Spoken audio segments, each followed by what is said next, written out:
Speaking of Kyle O'Reilly, apparently now his contract is going to be up at the end of the year, the first of next year. Is this what I'm hearing and seeing and reading? I just heard about this yesterday, actually. So this is the first I'm really talking to anyone about this, or I just heard about it. It appears his contract is up. Whether they want to keep him or not, I don't know if it matters. I'm pretty sure I know where he's going to end up. Well, we're going to talk about the releases later on. The folks whose employment was pulled away from them for whatever reason, but I'm trying to get a grip on this. They let Adam Cole go.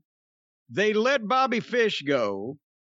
Kyle O'Reilly's contract is up soon. Where is Roddy? Where's Roddy in the contract status? Has anybody heard where Roderick Strong's contract is? I expect to see any day now some tweet from some wrestling journalist saying that Roddy Strong's contract is up next week. Every time I've seen him, have I mentioned this? He looks years older since he's in that Diamond Mine group without his guys. He looks years older. He's got the look on his face like it's a hostage video, or he ought to have numbers across his chest. I hope that his contract is up somewhere in the very near future. And can you imagine that then? I will watch the Elite if I get to see the Elite versus the Undisputed Era, so we get Adam Cole out of that band of nutcases and back with his boys. But again, is Vince convinced that the only way to combat AEW is to give them every hardcore wrestling fan's wet dream match all at the same time? I don't know if Vince puts that much thought into any of this. I don't know if Vince puts much thought into too much nowadays. But I'm sure the people advising Vince are telling him that he wouldn't lose too much with Roddy because he's a smaller guy and he wouldn't fit in on the main roster with the thoughts and visions of an 80-year-old Vince McMahon. However, I do want to ask you about what you just said. Bobby Fish is already there. Of course, longtime tag team partners with Kyle O'Reilly, Red Dragon before NXT, part of the Undisputed Era in NXT. We don't know what's up with Roddy Strong. Adam Cole's there, and it's some kind of weird relationship with him and the Super Elite or the Elite. Do you think that's where they go, the Elite versus the Undisputed Era? Well, I mean, I think you almost have to, but you would also have Fish and O'Reilly versus FTR. Holy jumping Jehoshaphat. Yeah, that'd be great. Fish and O'Reilly as a tag team were excellent and on another level for most teams these days. So not just a dream match with FTR, but they could actually, again, be guys that these other teams could learn from if they got in the ring with them. As all four guys against, the Hardley Boys, Twinkle Toes, and they could find some other schlub. Era versus Elite, that would be interesting. You've got all kinds of different combinations, and it's been proven that anytime somebody goes from one side to the other, basically from WWE to AEW, they're instantly more over to the AEW audience because that audience has seen these guys held down, pissed off, their talent wasted, given goofy gimmicks, whatever the case, and they feel like they've finally been sprung from Alcatraz, from Devil's Island, and Ruby Soho, and they welcome them with open arms over in All Friends Wrestling where everybody's friendly. But in this case, it would be talented guys that do deserve to be on top, that at least they would be able to welcome. And again, anybody that leaves and comes to AEW is going to be more over than they were just because the people are going to be so happy and relieved for them that they've been sprung. But also, if you've got guys like that were the Undisputed Era was the main event group for NXT for what? A couple of years? Yeah, give or take. Okay, they've got history and credibility with people. And you've got you could have a story about which way is Adam Cole going to go now? Friends on every corner. It's All Friends Wrestling. And then boom. And now you've got a chance. Well, see, I don't know now. I was going to say you could either make the elite baby faces or heels, depending on how they wanted to go with it. But I think the people would cheer the fuck out of the Undisputed Era, so the other guys have to be heels. Except, do they want anybody to get more over than them? The Hardley Boys certainly don't, or elsewise they wouldn't have put FTR in the Federal Witness Protection Program for that year. So, it just remains to be seen as to whether the vice presidents want more guys coming in that are more talented and can potentially be more over than they are. See, this is going to be interesting also, because they ran the roost for quite a while, but now it's already started with Punk and Danielson, but guys are coming in that are not only better talents, but also more over. And the VPs ain't used to that shit.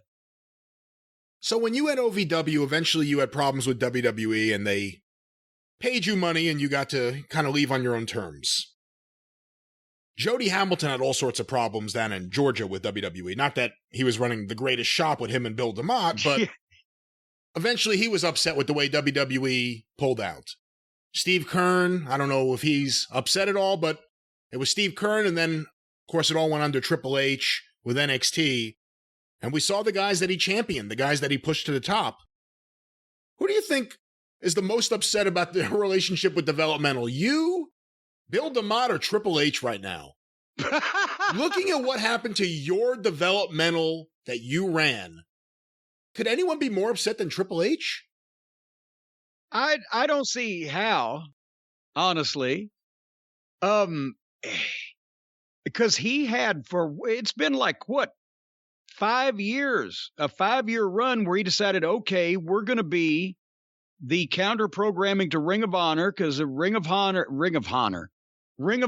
athletic wrestling, younger guys, the whole 9 yards. That was what had pretty much taken over for after Impact had imploded. And so they said, well, NXT will be our Ring of Honor. And they got all the Ring of Honor guys to stock it.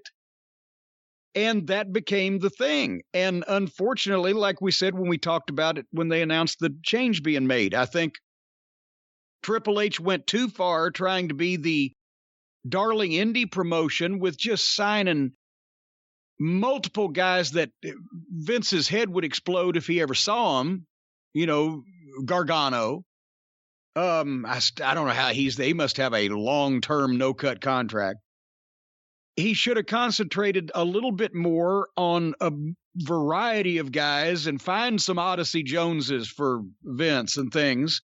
And maybe that would have helped him out. But he did do the most pro wrestling promotion, Triple H did for that period of time. And now that's gone. And it's bad 90s WWF with splashes of color.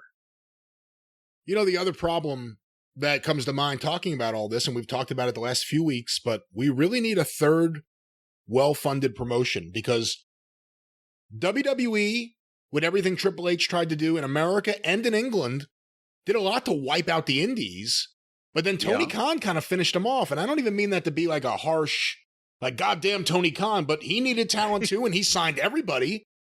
So now he's got all these people under contract. WWE has some people, and they've released a whole bunch of other people. And again, Impact's a joke. All these other companies are a joke. We need a real third company that's well funded, because there's too many guys now out of work. And there's too many guys ready for TV that are out of work. AEW has too many guys on their roster that can't even get on TV. Well, and I was about to say there's going to be more guys available when the inevitable happens. I don't know whether it was 2-year contracts or 3-year contracts or a mixture of the two that Tony signed when he started his venture, but those have to be coming up. Probably some of them already have quietly come up. But those have to be coming up, have come up, or will be coming up. And he's insane if he keeps all the people that he signed contracts with to start out with 2 years later, when he's picked up all this obviously more major and important talent. That's not being cruel. That's just running a business. Okay, if you're goddamn, MGM or Universal or whatever giant movie studio you care to name, and you've got more stars than there are in the heavens, then the more you get, you always had to let some go. It happens in movies. It have record companies periodically do their cleaning out of, hey, these guys ain't selling. We got the Stones and Zeppelin and the Beatles now. We don't need, the fucking Strawberry Alarm Clock. Go, be free. And a lot of the times those artists do nothing, and sometimes those artists go to another label. When I was at Sony, was right after my boss at the time, what an idiot, he had cut Alicia Keys and 50 Cent because he didn't see much in them. And of course, Clive Davis got Alicia Keys and turned her into a superstar, and 50 Cent became the biggest rapper for a few years there. But that was a great example of two people, young artists, under contract. No one at the label knew what to do with them. They thought there was nothing to be done with them. They cut them. They got other deals, and they became superstars. And unfortunately, it's probably not going to happen to most of the people that Tony's going to have to release every once in a while. Because, we're talking about the people that are on the YouTube shows, if that, or whatever, that he's obviously been honorable and kept his commitment to. But gee, Minnie Pete, spare prick at the wedding, screen door on a submarine, unnecessary baggage at this point, and you got to rotate your talent. Anyway, we'll see what happens, but the more Vince giveth, the more Tony will taketh from him. And I'm gobsmacked at, and we'll talk about some of the other releases here in a minute.